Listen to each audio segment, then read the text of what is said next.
Now, housing, we all agree, is a major problem facing young people in this country. And I am sure many of you media people sitting here, who I suspect all fall into the category of young people between the ages of 21 and 40, I'm sure many of you go through this problem of finding accommodation that is affordable. We all know that the population of this country has kept way, way ahead of the provision of housing. So there's a housing shortage. Some estimate it to be about 2 million units of housing. The result has been that rent is quite high, but more crippling is the issue of rent advance. That the young person who has finished school or who's planning to get married is faced with the problem of accommodation and rent advance.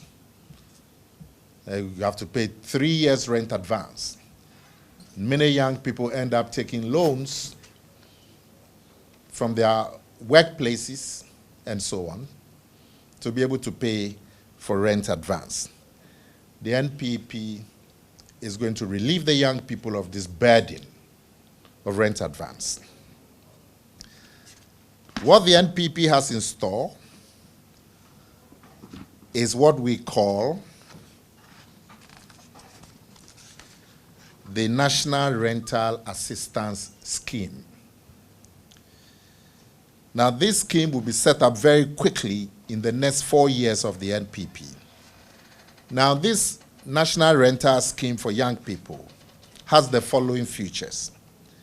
It will provide loans to Ghanaian youth at very, very low interest so that you can pay for rental accommodation.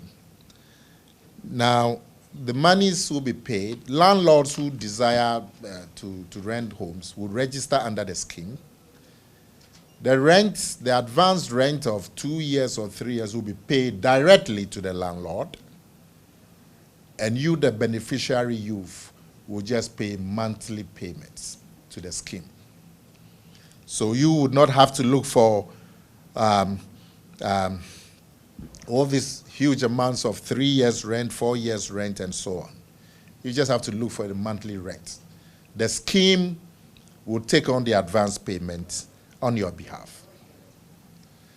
So in the next short years, 2, 3 years, I mean 1 year, 2 years, the issue of rent advance will no more be a big issue worrying young people. The government will set up a seed capital of 100 million cedis that will serve as the seed capital, and that will also be used as a leverage to attract additional investment from the private sector.